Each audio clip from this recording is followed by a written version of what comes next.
Assalamualaikum warahmatullahi wabarakatuh. Jumpa lagi bersama saya di Paradigma 45, sahabat Paradigma 45. Semoga kita semua senantiasa diberikan kesehatan oleh Allah Subhanahu wa taala untuk senantiasa menjaga negara kesatuan Republik Indonesia. Sahabat Paradigma 45, ya lagi-lagi akhir-akhir ini memang marak pemblokan sejarah dan pemalsuan makam yang dilakukan oleh oknum-oknum yang tidak bertanggung jawab, yang dimana kelompok Ba'lawi ini ingin kemudian memba'lawikan beberapa pahlawan Nusantara yang kemudian memperjuangkan kemerdekaan dari negara kesatuan Republik Indonesia. Nah, maka salah satu Trah Hamengkubuwono II yang kemudian mendengar itu, yaitu Raden Bidyo Laksmono, lalu mencari bukti-bukti atas sejarah yang kemudian ingin dibelokkan oleh kelompok Ba'lawi ini yang ingin memba'lawisasikan pahlawan-pahlawan yang tercatat dalam sejarah bahwa mereka adalah keturunan Jawa asli, namun kemudian dimasukkan ke marga mereka untuk kemudian mengklaim bahwa yang memperjuangkan kemerdekaan dari negara kesatuan Republik Indonesia itu adalah kelompok dari marga mereka. Padahal kita tahu bersama bahwa dalam catatan sejarah yang kemudian memperjuangkan kemerdekaan negara Republik Indonesia itu di zaman kerajaan, dari kerajaan Majapahit sampai seterusnya, itu kemudian adalah orang asli, orang Jawa asli setelah Wali Songo dan seterusnya. Nah, ini kemudian juga terjadi terhadap di mana salah satu pangeran perang dari Hamengkubuwono II, yaitu KRT Sumodiningrat, yang kemudian hari ini kita ketahui bersama bahwa itu seolah ingin diba'lawikan dengan dilabeli bin Yahya. Ya, ini memang identik dengan Habib Lutfi bin Yahya yang kemudian hari ini mencuat di media sosial bahwa ini adalah kerjaan-kerjaan kelompok-kelompok ini yang kemudian ingin melakukan sejarah, bahkan melakukan pemalsuan terhadap makam dari beberapa tokoh sejarah, dari beberapa ulama, dari beberapa pahlawan Nusantara yang kemudian memperjuangkan negara kesatuan Republik Indonesia. Untuk itu mari kita langsung saja saksikan apa yang kemudian menjadi isi dari diskusi sebagai bukti, pencarian bukti untuk kemudian mengungkap sejarah ini yang dilakukan oleh Raden Bidyo Laksmono dengan Prof. Peter Carey, seorang sejarawan dari Australia. Berikut ini langsung kita saksikan. Ayo. Ini dari semua arsip yang dirampas Inggris, ya. Arsip dari Jogja. Ya. Nanti saya bisa kirim. Dan di sini adalah salah satu, ini waktu saya menjadi pembaca pertama di Pangeran Purboyo yang membuat salah satu izin untuk bisa masuk ke keraton. Dan di sini adalah salah satu naskah yang menarik sekali yang ada di Sonobedoyo, dibeli oleh Engineer Muns 1930 dan dialih sastrakan aksarakan pada bulan Januari 1932. Dan ini ada kumpulan dari 4 Surasila yang ada sangkut paut dengan keluarga inti Sultan, tapi Surasila para leluhur ini yang Rejan wonten ing negari Ayo Surasila. Jadi nanti saya sudah punya email, saya kirim soft copy, ya. Terima kasih banyak, ya. Jadi soft copy. Dan di sini ada beberapa catatan, ya, ada banyak mengenai Ratu Mas, ada banyak mengenai Sumodiningrat, dan ada sebagian mengenai Sumodiningrat.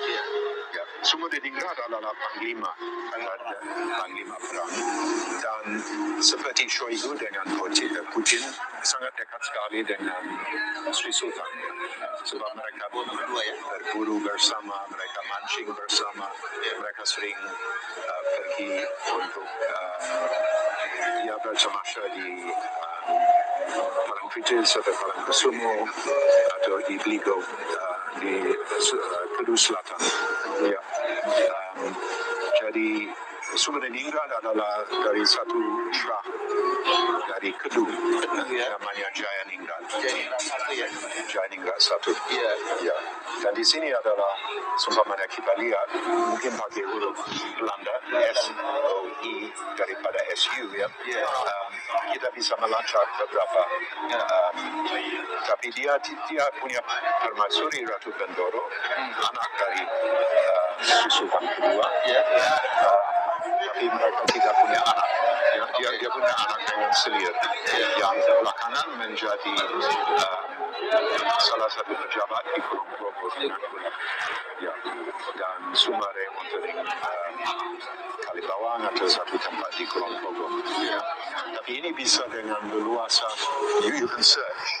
Mungkin ada beberapa yang bisa ditemukan dan asli atau aksara Jawa asli ada di Sono Bedoyo. Ya, di Sono Bedoyo. Jadi ini sesuatu yang menjadi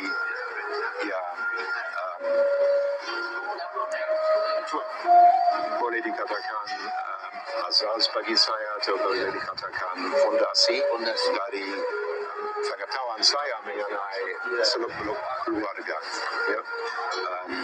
Jadi ini bisa dengan gampang saya bisa kirim. Ini adalah bapak dari seorang senior di diktator namanya Panular. Eyang Panular. Dan Eyang Panular adalah putra dari Sultan Mangkubumi dengan seorang selir dari areal Lambangan. Lambangan adalah areal dari ujung Jawa mau ke Banyuwangi antara Jember dan Banyuwangi. Dan sebenarnya ibu dihadiahkan kepada Sri Sultan sebagai imbalan oleh Hartik adalah gubernur di Semarang yang mendalangi perjanjian DMT. Jadi sebagai imbalan saya disuguhi pisang goreng, dia disuguhi perempuan. Radanayu sepuh. Kompromi dan sebagai imbalan dia memberi salah satu putri dari Blambangan yang menjadi ibunda dari Panular. Dan Panular adalah seorang pangeran Selir. Anaknya putri menikah dengan Hamengkubuwono III. Walaupun dia hanya menjabat dan berkuasa singkat, dia 1000 hari seperti Kennedy, hanya 3 tahun. Dan ini salah satu babat yang asli, sebenarnya ditulis di atas luang di sini. Tulisan Jawa ya? Tulisan Jawa. Ya. Atas luang. Dan ini disimpan di British Library. Dan di sini kita bisa lihat dia seperti dark book. Dia selesai, wis sampun tamat, dan diulang lagi. Jadi ada semacam selama 5 tahun ini halaman pertama. Dan dia menjudulkan surat Ngengreng. Ngengreng artinya draft. Surat Ngengreng. Kapingkali. Kapingkali kedua ya? Ya, Kapingkali. Kudu di ngereng-reng 3 kali atau seperti itu. Dan bagi saya ini semacam versi dari Babat Bedak Ingat Yogyakarta. Tapi ditulis oleh Eyang Panular. Apakah dia tulis sendiri atau punya juru tulis, saya belum tahu. Ini ditulis di atas luang. Luang adalah satu kertas yang dibuat dari kulit pohon yang terdapat di Ponorogo dan di Tegalsari dan Banjarsari. Para santri, salah satu tugas bagi mereka adalah untuk jual luang. Dan luang sangat tahan uji. Luang itu satu yang kita tumpuk-tumpuk dengan air, lantas dikeringkan di matahari. Dan pada akhirnya kita ada salah satu halaman yang cukup kokoh, ya. Dan kita bisa tulis di atas dan sulit di rongrong oleh binatang kecil seperti rayap. Tidak ada rayap. Jadi anti rayap. Ya. Dan asli ada di British Library di London. Dan saya ambil ini sebagai satu projek untuk diterjemahkan dalam bahasa Inggris. Ya, jadi ini adalah salah satu yang asli. Ini adalah aksara Jawa yang saya membuat organisasi, dan ada banyak mengenai Mangkunegaran, ada banyak mengenai Sumatera, dan di sini saya terjemahkan dalam bahasa Indonesia. Jadi sebenarnya idea ditranslate ke bahasa Inggris, jadi biar dunia itu mengetahui kebenaran. Iya. Dan sekarang kita dengan jerih payah membawa Babat Diponegoro ke pintu internasional, tapi belum ada yang angkat seperti Panular. Ya. Kalau angkat seperti Panular, banyak sekali yang bisa terkuak dari itu.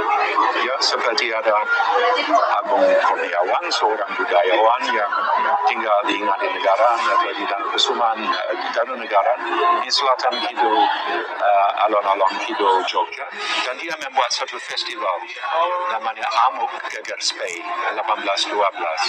Ya, belakangan pada bulan Juli dia membuat satu festival.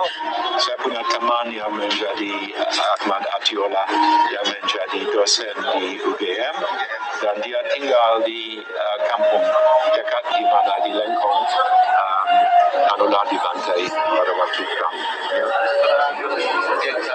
Beliau wafatnya di perang apa? Dia wafat di Kang Jawa. Kang Jawa ya, di Ponorogo. Waktu di Ponorogo. Ya, terjadi salah faham. Dia pergi dengan serombongan dari keluarga inti keraton ke Dekso di Kulon Progo untuk membuka negosiasi dengan Diponegoro atau dengan Kiai Mojo. Mereka tunggu di Dekso selama 2 minggu, dan pada akhirnya mereka punya keputusan untuk pulang ke Jogja. Mereka punya rombongan yang cukup lengkap. Ada beberapa prajurit, ada orang-orang yang menjadi sumenep yang pakai tombak. Ada banyak keluarga inti keraton. Mereka masuk ke Lengkong Wetan, dan Sentot punya pasukan di sana, dan mereka salah paham. Mereka pikir bahwa ini satu pasukan gerak cepat Belanda dengan pasukan Turtupen Pribumi, dan mereka menyerang dan ada pembantaian massal. Jadi bisa dibilang dia accident ya? Iya, sesuatu yang betul-betul menguras hati Diponegoro yang sedang meditasi dekat Kali Progo. Dia dengar desas-desus bahwa ada sesuatu kejadian yang tidak enak sama sekali, dan dia naik kuda Kiai Getayu dan langsung datang ke tempat, dan ada jasad di mana-mana yang terlimpah di sawah dan di areal-areal dekat dengan Lengkong Wetan. Ya. Jadi dia punya nasib yang apes. Ya. Tapi pada akhirnya ini sebenarnya bukan rampasan Inggris. Ini sesuatu yang diberi oleh Panular kepada dia punya teman residen Jogja, seorang Skotlandia namanya John Crawford. Scotland ya? Ya, John Crawford. Jadi memang sejarah Jogja ini menyangkut sejarah dunia berarti ya, Profesor? Iya, ini dia. Bukan sama waktu dia menjadi residen itu, waktu ini satu potret yang dibuat di Singapura. Ya, Singapura ya? Ya, sebab belakangan dia menolong Raffles. Orang yang tidak suka minum dan hura-hara dan sangat disegani oleh Diponegoro. Yang Diponegoro ya? Waktu muda, waktu mau menikah pertama kali, dia punya istri permaisuri pertama dari Cepu. Dari Cepu ya, permaisurinya ya? Ini adalah komandan Inggris, ini adalah orang yang merampas batu dari Malang yang namanya Pucangan Inscription, Mangkunegoro kedua. Yang Mangkunegoro kedua ya? Ya, yang menjadi panglima dari Lesion Mangkunegoro yang terlibat di dalam serangan. Ini adalah Spey, Ofsir, dan Sesam. Ya, beberapa. Ya, mungkin mungkin saya saran kalau bisa atau nanti saya akan membuat satu revisi baru. Saya bisa kirim ini. Tapi saya juga dengan mungkin saya kirim WeTransfer ya, saya bisa kirim teks dari Babat. Teks dari Babat bisa di search. Jadi menurut saya ini adalah sesuatu yang asli. Ini sesuatu yang asli. Seperti Mangkunegara tidak bisa dipungkiri bahwa ini adalah sah. 1000 kali sah. Kita punya Babat Spey dari Mangkunegara, kita punya Babat jaringan Yogyakarta dari Panular, kita punya catatan Inggris yang dirampas dari keraton, semua gedung pecarikan punya surat-surat, dan juga kita punya dari Diponegoro sendiri yang ditulis, dan dia adalah saksi mata dari apa yang terjadi pada pagi buta dari Sabtu 20 Juni 1812. Ya, siapa yang mau menentang?